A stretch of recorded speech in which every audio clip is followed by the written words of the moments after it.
What's up, Sooner Nation? Welcome to the Sooner Surge Double Trouble Sunday night. Monty, Eric, everyone that's on here, thanks for being a part of our channel and our content. Some of you are in the Discord. It's been wild the last few days. It's fun.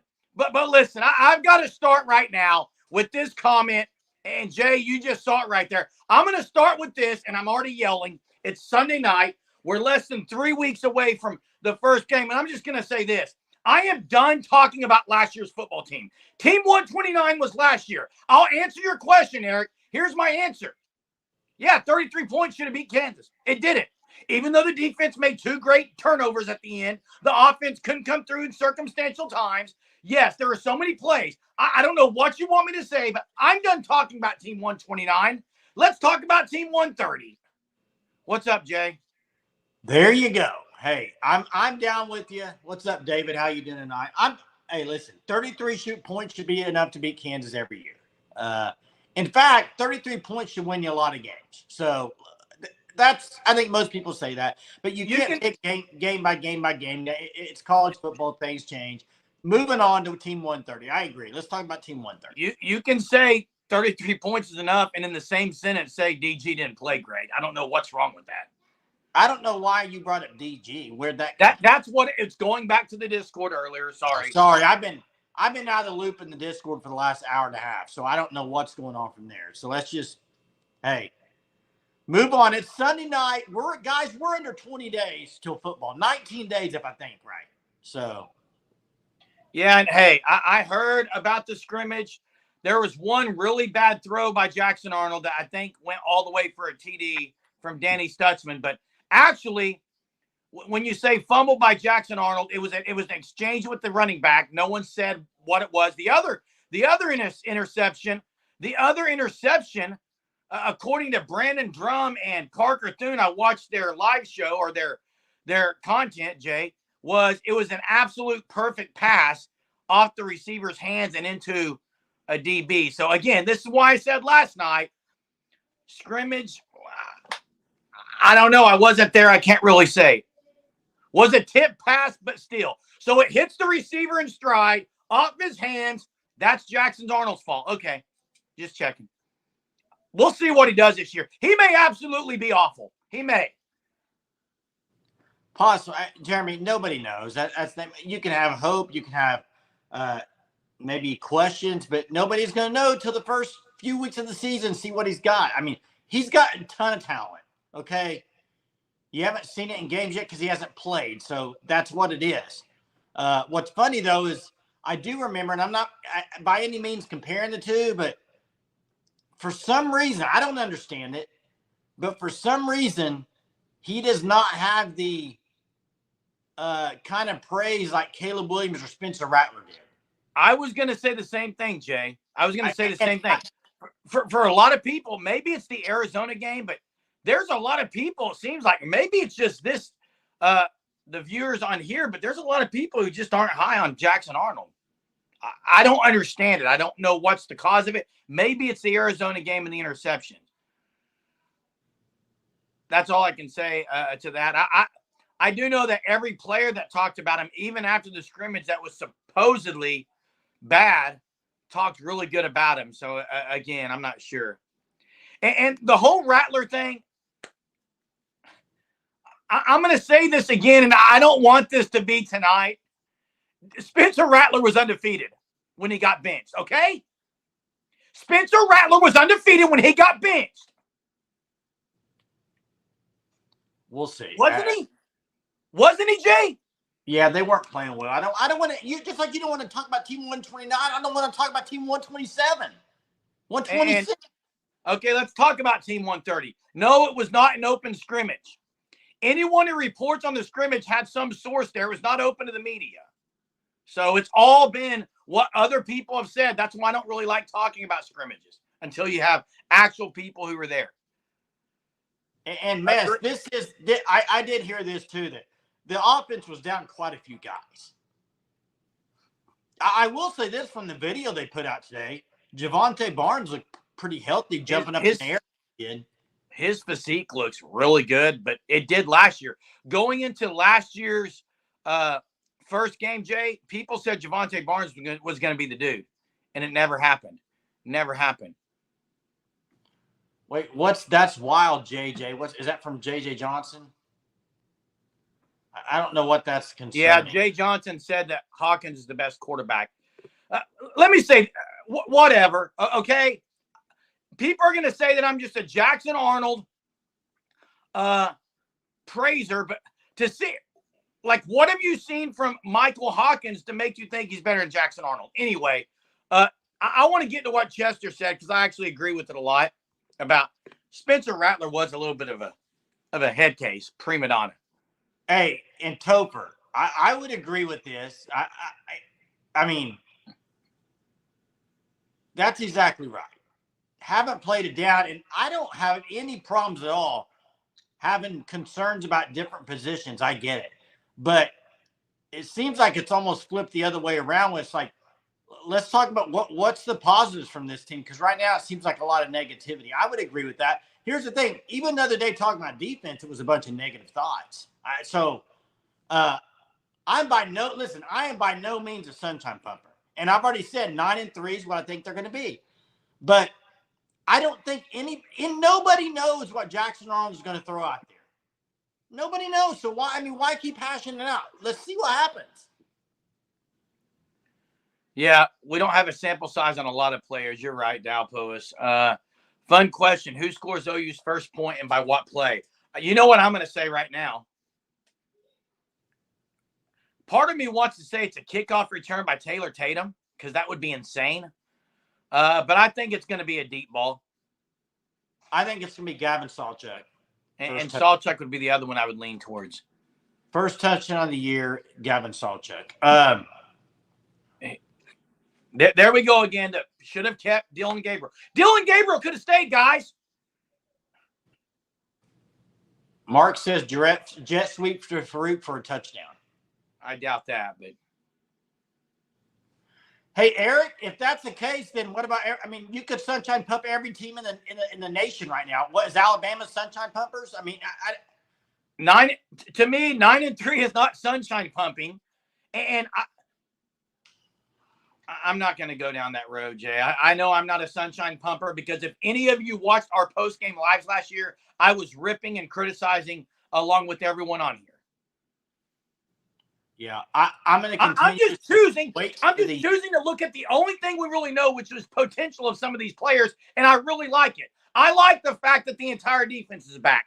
Check. I like the fact that they have veteran leaders on defense. Check. I like the fact that they have more depth than last year on defense. Check. I like the fact that this is their third year in a row under BV. Check. I like the fact that Zach Alley is on staff and not Ted Roof. Check. I like the fact that they have a quarterback who has way more potential and possibility than they had the last 2 years. Check.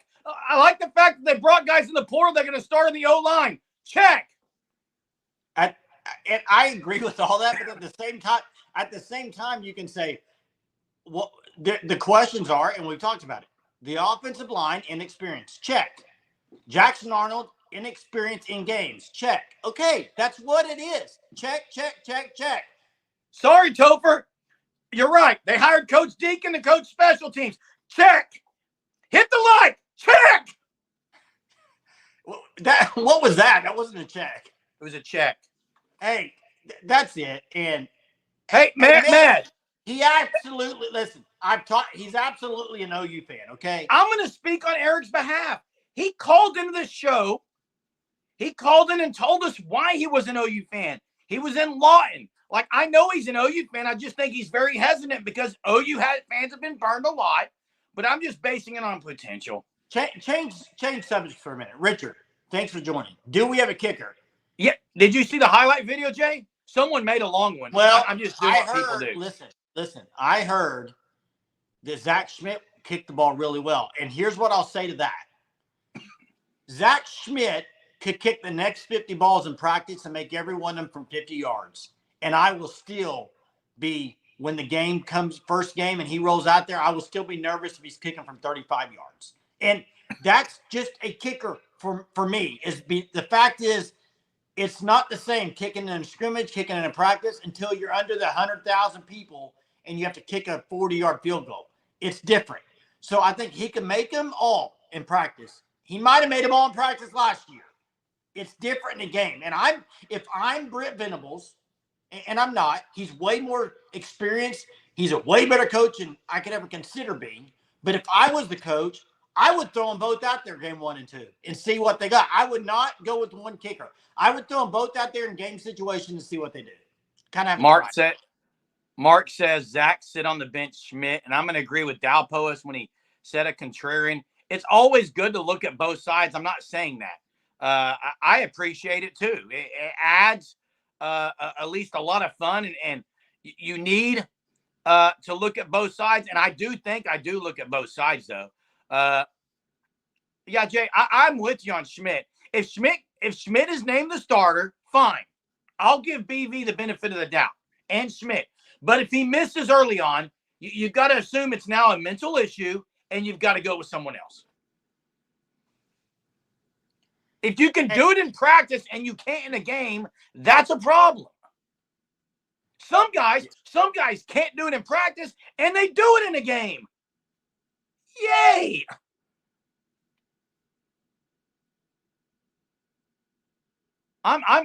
We're only 11 minutes in, man. I'm getting really hyped up tonight, Jay. Let me address. I kind of want. I might go down a road here that might.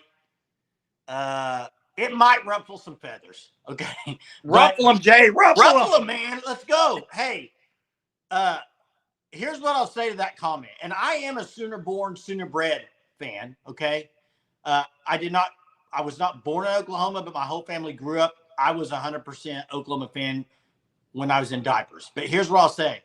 I do think, and this is not OU related, this is any big college football fan.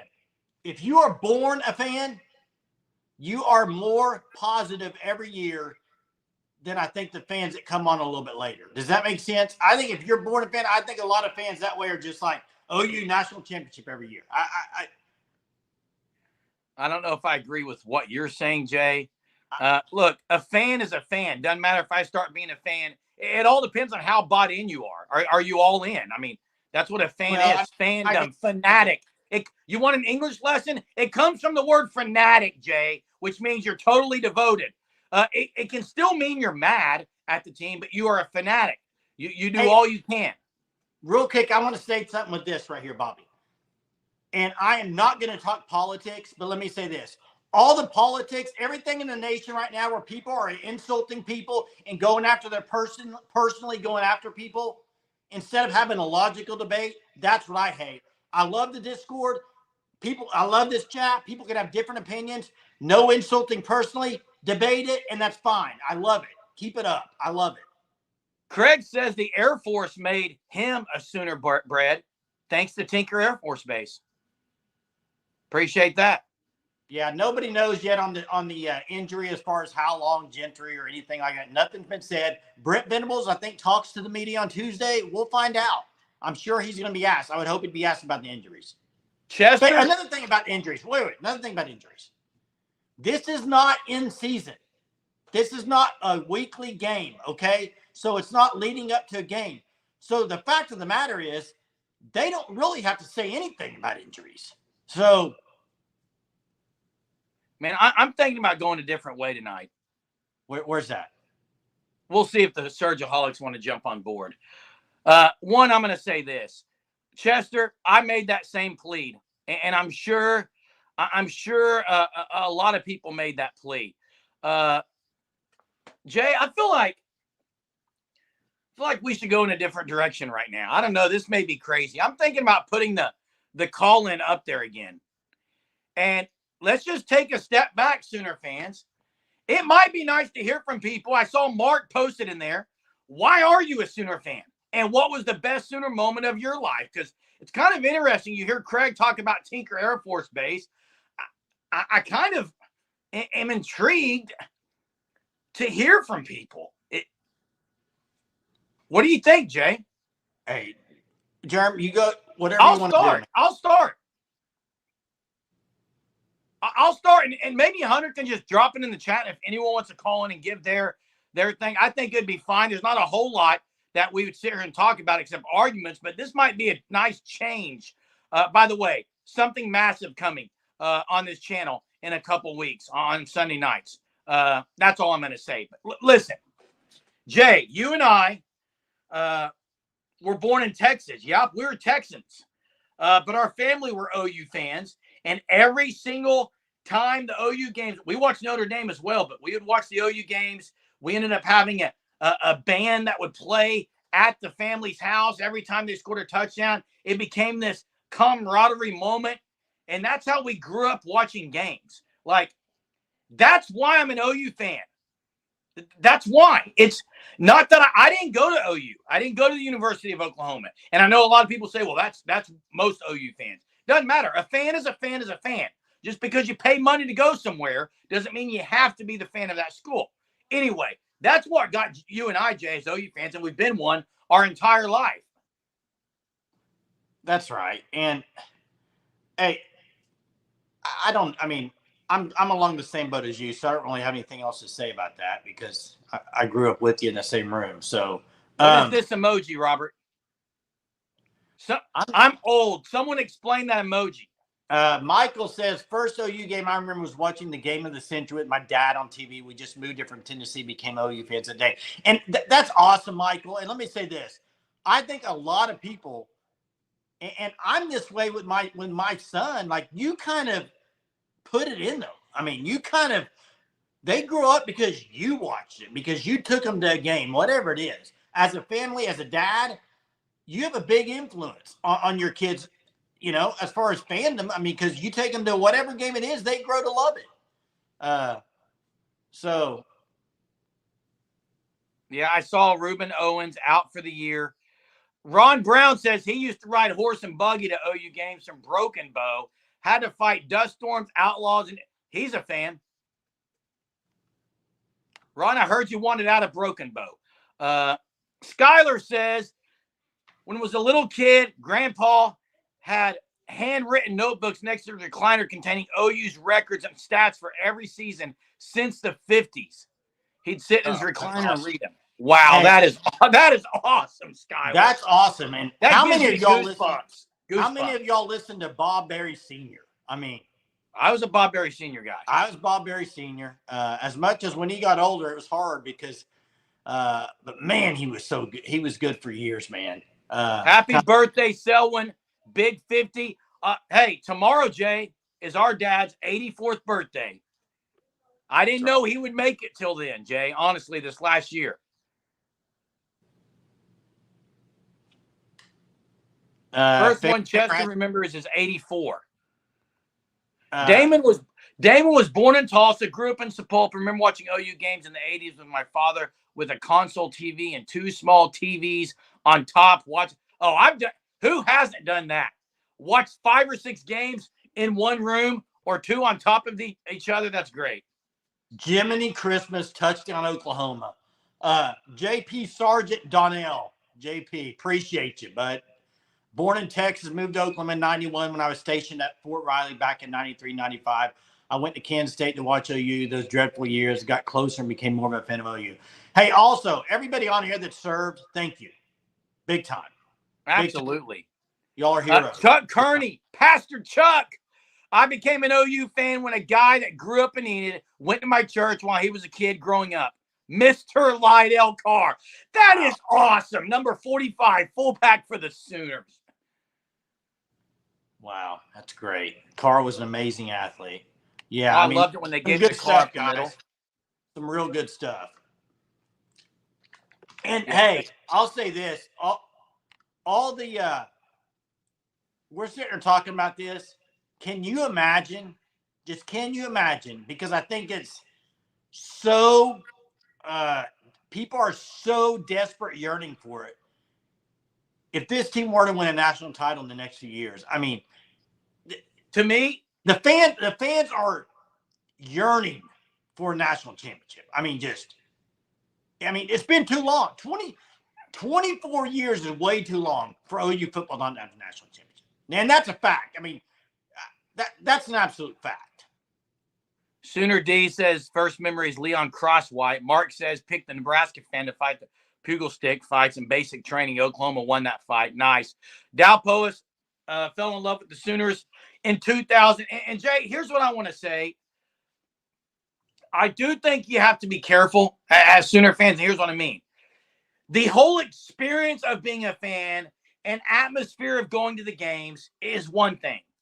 If that is not combined with an absolute passion for the team and the right to be angry when they don't perform, then I have to question your fandom. If you are going to a game to simply sit and experience the atmosphere, that is the problem with a lot of OU fans, okay?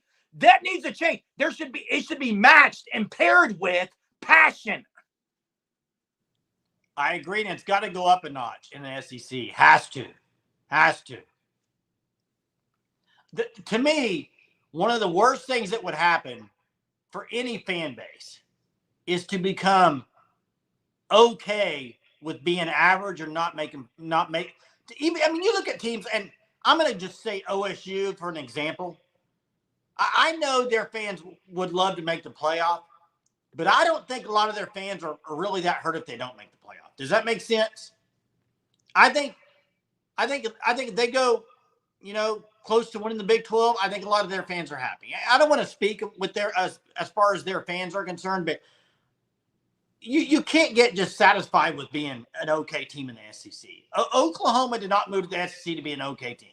Yep, you're right, Trap House. Got to have more fire in the belly. There's got to be more passion. It's got to be paired with the experience. But hey, interesting question from Eric. Who inherited the worst team? Stoops in 99 or BV in 22? And I'm going to say Stoops in 99, not close. I agree with you, Jay. And he brought some JUCO guys in. And they brought some JUCO guys in. And then the second year, they win the national championship. I will say this, and there were some similarities. A lot of people thought when DG came, maybe that he could be that Josh Heupel guy. It wasn't. There were other issues as well. But I do think that if Caleb Williams would have stayed at OU, I think they would have been Big 12 champions 2 years in a row. But let me say this. Here's where I think they had a little bit of an advantage, is if you go back to those years before Stoops, they weren't good. But Gary Gibbs was a really good defensive coach. Now, they weren't good defensively right before Stoops, but what Brent Venables had to do defensively has been an overhaul, okay? It was Blake before Stoops, wasn't it? Yes, it was. But I'm saying Gibbs for years had really good defenses, and then Blake kind of fell off, okay? Jay, there's one thing I think we have to mention what Chief T-Bird says, and Surgeaholics. It's a great question. Please correct me, and that was a great question, Eric. Please correct me if I'm wrong, but here's the difference. And Eric says, what are we waiting for? Here's the difference. In 99, everyone on that team in OU and every fan was excited. As soon as the announcement was made, people were all excited about what Bob Stoops could bring. It was different in 22 because people were, their heart was ripped out. Lincoln Riley flat out did him wrong. It was a different culture-wise. It was very different. Hey, real quick, Chuck makes an outstanding point here. John Blake was an unbelievable recruiter. You are dead right, Chuck. Unbelievable. Absolutely. I think what Bob Stoops was able to do in year 1 and 2, he came in and they had some talent on that team that were not in the right positions, that weren't coached very good. Blake was a great recruiter, could not coach that great. Stoops was able to put people in the right positions, along with bring in some JUCO guys and bring in some really good recruits. And he hit on a bunch of those guys for those first few years. And he had guys in the right positions. And I think a guy like JT Thatcher. Perfect example. Hey, he poured up under Stoops. And this is some great talk tonight, Surgeaholics. But I think there's a comparison that could be made between Gibbs and Venables if Venables doesn't end up getting it done. Now, I think Venables is much more along the lineage and the type of coach that Bob Stoops is. Me personally, I may be proven wrong, but I will say this. I just had a comment I have to get to. It is Kenneth. Kenneth, John Blake just had he had guys in the wrong seats on the bus, period. He had players in the wrong seats on that bus. He had the right players on the bus. They just weren't in the right spot. You're absolutely right with John Blake. But it takes that CEO mind, that head coach guy, to get everyone in the right spot, move them forward, and go win a national championship. That's what's going to happen. I think putting Allie on the bus, tremendous addition. I think getting Dominique Williams on this bus, moving forward. BV's done some things. I think he's got the right guys on the bus, Jay. I think he does. I agree with Kim. Her comment earlier, 100%. I want to get to this real quick. Y'all got the comments rolling in. Appreciate it. Craig says Brent can do it. He's made for OU. I agree. I think Brent's the guy to do it. Here's what I know this didn't happen last year, but and you can't say what ifs. I know we don't want to talk about it, but take out one of those games, OSU or Kansas, you win it, and then you go win the Big 12 championship game. You're in the playoff. Everybody in their mind's talking totally different about Brent Venables this year. So it didn't happen. I get it. Jay, if Caleb Williams would have stayed, they'd all be talking highly, probably. But they've got to make another jump this year, Jeremy. They have to. Oh, you're telling the wrong guy, Jay. Speak to the choir. I know that. Iowa Sooner, another story here. Started watching the Sooners in the early 70s, made it to his first game in Norman 3 years ago. Another Iowa Sooner buddy of mine, and I can't wait to get back to Norman. We were treated amazingly. Hey, I think that was part of the problem, though, in the Blake years. Jeremy, we watched, we were there. It was kind of prime our years growing up, and the OU fan base was like, I don't understand these teams. They look like they got good players. Remember that? It was they were on the wrong seats on the bus, Jay. Yeah, it was like, man, they got some talent. What's going on? I'll tell you, guy. And I think if you remember right, did they not? Don't you think they also kind of quit a little bit on Blake? There was some of that, but Jay, I'll tell you a perfect example of someone who was on the wrong seat on the bus. Brandon Daniels. They didn't know what to do with Brandon Daniels. Yeah, he's one. That was a guy where you went, oh my goodness, this guy's amazing, and he never you went, what? I wanted to go back and read. You're right, Kenneth. They moved guys around. They found them in the right spots. JT Thatcher, he got put in the right spot and he flourished. I mean, you could go back to a few years. I mean, yeah, Davey Mackey. Look at Woolfolk was another one. Andre Woolfolk. Sooner D says my dad and uncle had season tickets when he was born in 1966.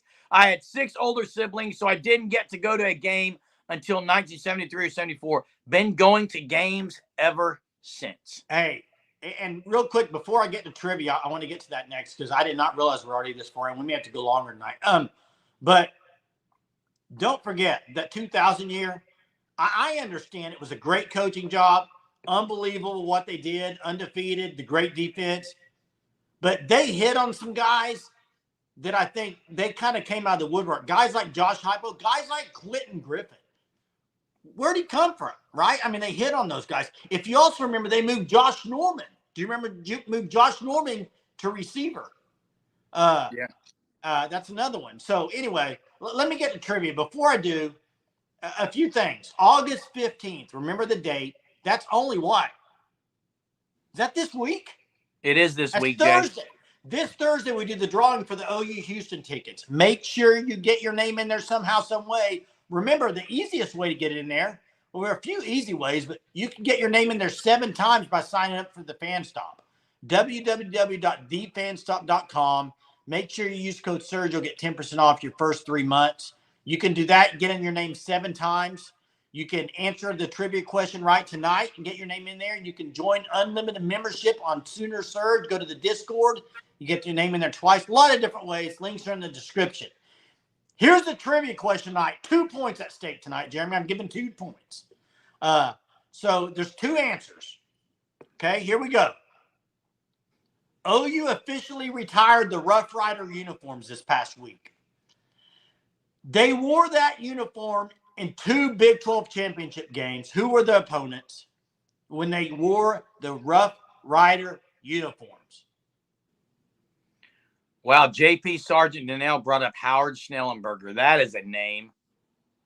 There's one. Texas is one. Gray Iowa God State is the other. Boom, boom. Gray God and Colin. Way to go, Gray God and Colin. Very good. Hey, I got a third trivia. I got a third. Do you remember the Iowa State game? That's when Matt Campbell lost his mind. Lost his mind. Colin and who? Gray God. Colin and Greg God. I got a third question, Jay. I'm going to throw one out here. This is for Damon, actually. It's for Damon because of what he said earlier, that he grew up in Sapulpa. Obviously, I'm in Sapulpa. Who was the big time? I think he's the only player maybe from Sapulpa, or the best player from Sapulpa that played line at the University of Oklahoma. I believe he's a cop now. Do you know that name, Jay? I have no clue what you're talking about. Gray God, the throwbacks are legit, bro. Someone will get it. There, Bobby gets it. Bobby gets it. Carl Pendleton. Sapulpa season. Did not know that. Bobby's quick on that. John Quincy Adams, Keaton says. There you go. So 3 points tonight. There you go. Bobby, Gray God, and Colin with the 3 points tonight. Great job. Your name will be on there for the tickets. I do want to say the whole gutting of the program, it's a weird word.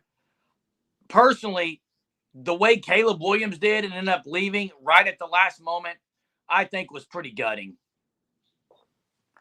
Yeah, but he was the future of OU. Yeah, but I get tired of hearing that because I don't think Caleb Williams gutted the program. That's one guy. No, I said it depends on how you look at that, Jay.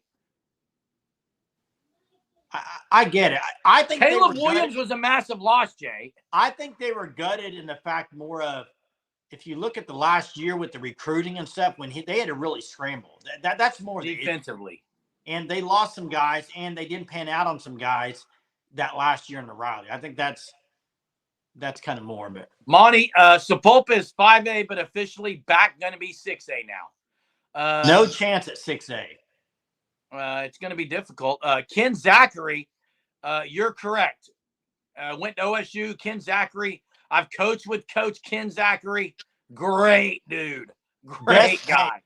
Hey, best high school player you ever saw play.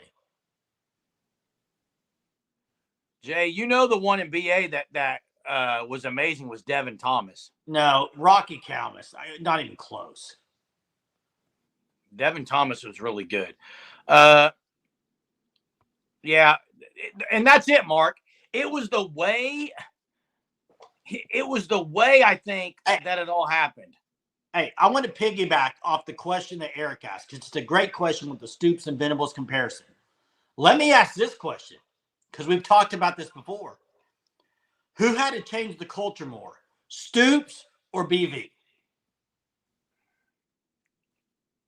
Man, that's pretty identical in different ways. I mean, all Stoops had to do was to get people to buy into what he was doing and bring it. Well, they were ripe for the taking. They had to learn how to win. They were ripe for the taking. Yes, they were ripe for it though. But they didn't know how to win. BVs are different. BV's different. Yes, Stoops was a losing culture. He took over. That's the difference. I will say this: BV took a culture over of, I think, weak. I think the culture was weak in the fact that I think they were soft, very soft team. Hey, Chief, thanks so much for the super. We do have our supers on. We have them on every night. Anything you guys give to this 100% supports our channel. We've got some great things on the horizon that we've been working to get, and you're going to be very, very excited for them. Chief says, need the white pants, crimson jersey, and white helmet with the OU logo. It's interesting that the throwbacks don't have the OU logo. Yeah, it's interesting. I'm disappointed in that part of it. Well, they did a throwback. I mean, what do you want them to do? I mean, hey, real quick, Chief, welcome back to the States too, by the way. Absolutely. Hope you had a good time. Greg says OU and BV into that 2020. That's because of BV, though. Yeah, that was BV kind of closed. You got to give BV credit there. I mean, you can't say that was Lincoln Riley. I know you didn't have logo on the helmets, Hunter. I'm just saying I would like to see the logo. And then I guess it wouldn't be called a throwback. So, hey, let me ask a question, Jay, to kind of transition. As we're going to go a little long tonight because, heck, season. Yeah, it's getting close to season. Twiggy McIntyre, absolutely. Well, I wasn't coaching in Sapulpa then, but I absolutely know Twiggy McIntyre. Jay, I'm going to ask you a question because it was brought up earlier, I think by Kenneth, talking about John Blake and guys weren't really where they were supposed to be. And I use the analogy of getting the right guys on the bus and getting the right guys in the right seat on the bus. And you also have to have the right driver of the bus. I think they got the right driver. I think they got the right guys on this bus moving forward. I am going to ask a question, Surgeaholics. Is there someone you look at right now and say, they're in the wrong seat on the bus? Well, I'll say this. I don't know if they're in the wrong seat, but I think Kenneth could be in the wrong seat. No, Is Seth Luttrell in the right seat? That's a question. We have to wait on that one. I mean, there's going to be a lot of people throwing these names out here. Look at that. Look at that in the chat. Look at that in the chat. I disagree a little bit because where's his seat, Jeremy? I think his seat should be edge or a third down blitzer. Second, third down blitzer. Now, Greg God brings one up, and I know people have wanted to talk about this one before. Is DeMarco in the right one? Now, here's the deal.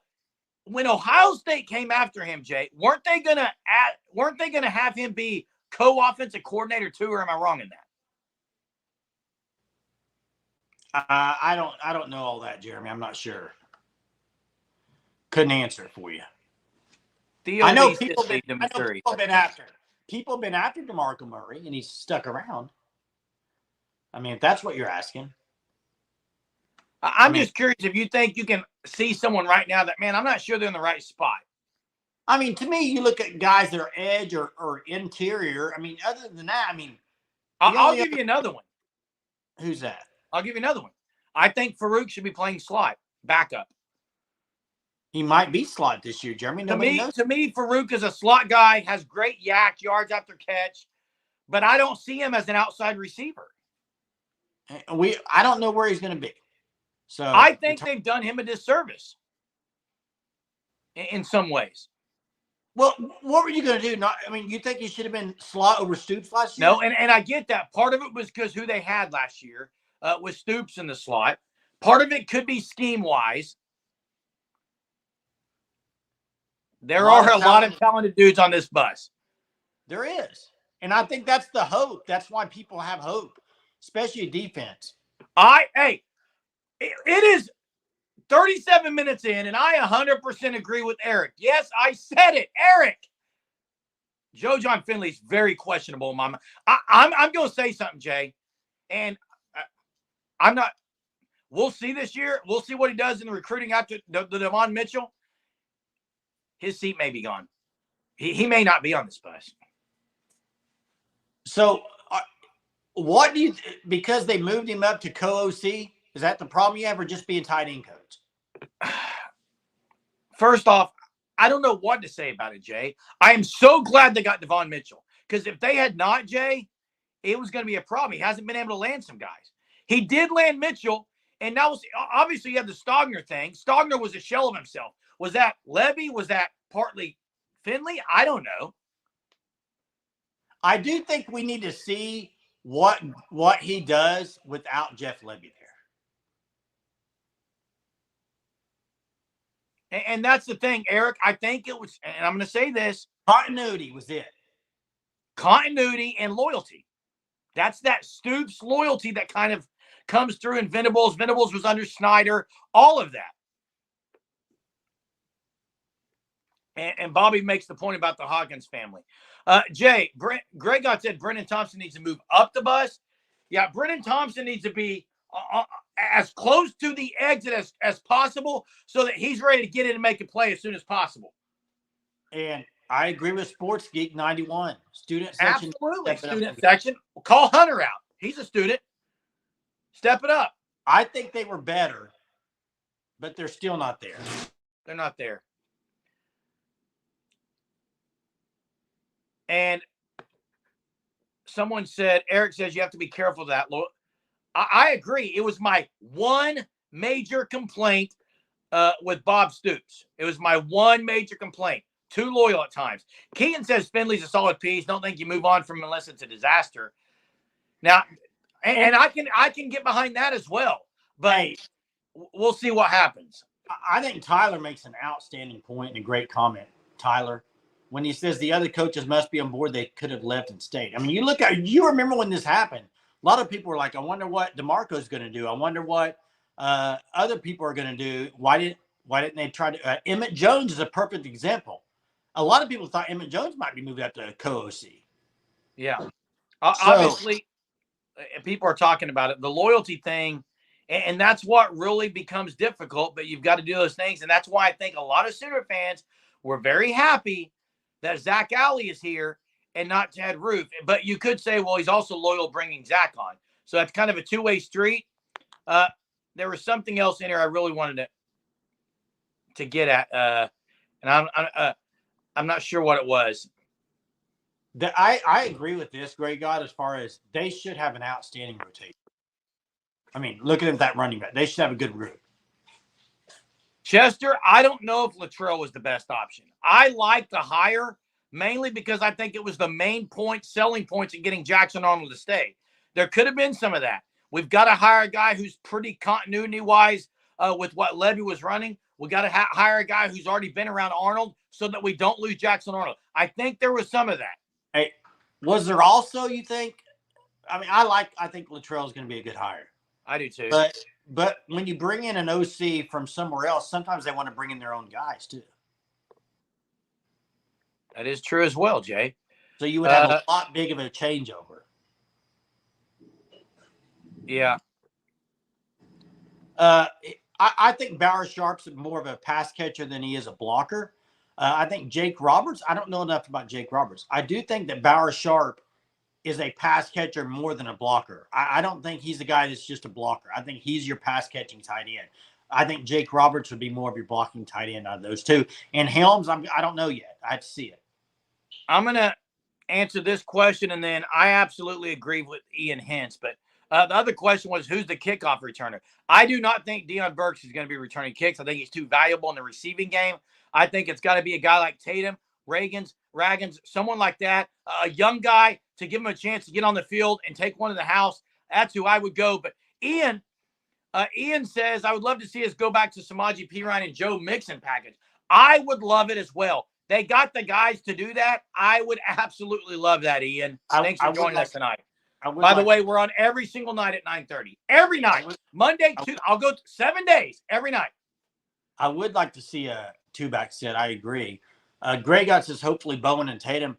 Here's the thing. I would love to see Peyton Bowen back there. I don't know if you can risk injury, but Tatum, if he's not 1 or 2 or 3 on that running back depth chart, I think absolutely kickoff team. I mean, there's guys like that are on this team that would love to participate on kickoff team and make a difference. Yeah, and Mark, I don't think he redshirts. And Mez, I agree. Mez, I agree that Bauer Sharp could be better than what a lot of people are thinking. So that's a good get. Yeah, we're on every night. We're on every night. Monday, Tuesday, Wednesday, Thursday, Friday, Saturday, Sunday. We're not Chick-fil-A. We don't close on Sunday. Thanks, Ian. Appreciate it. Let me see. Do you think Jackson Arnold will run option or run the ball much? I think he'll run. I don't know how much will be a planned run. I think they'll do it. I don't think they'll do it as much as some people think. I just don't think they will. Greg God, I would like to see Petaway back there as well. I would like to see that as well. Seth Mez says Slep to Charles' experience under him, highly respected offensive minds. Kevin Wilson. Yeah, and I agree. I love the hire at the time, and I still do. I haven't seen anything to say I don't. So what percentage chance, maybe let's end on this tonight.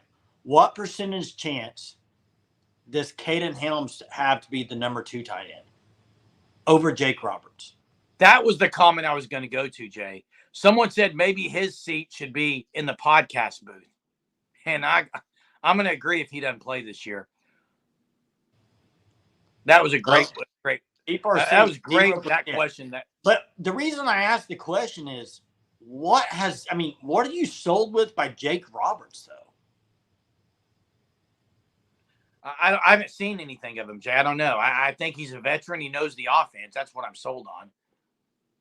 I mean, I would say that the chances right now is maybe 30-40% he could get the backup job.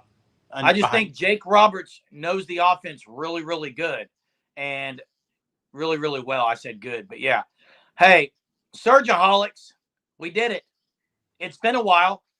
We did 45 minutes tonight, which is what we did all when we started this show back in the middle of football season last year. And Jay, maybe we just started the streak to go 45 minutes every night. I think as it's getting closer, you almost have to. There's too much to talk about with these guys and gals. Thanks so much, Surgeaholics, for sharing your past memories on why you're a Sooner fan. That was excellent. Great questions tonight. Great talk about Team 130 instead of Team 129. This has been an excellent one. We appreciate everyone being on here. Thanks so much, for the Super Chief. Welcome back to the States, and thanks for donating to our channel. Hit the like. If anything, hit the like, please. It really helps us. Clark, thanks for being on here, everybody. We appreciate you. We'll see you next time. Happy birthday, Selwyn, and we'll see you guys tomorrow.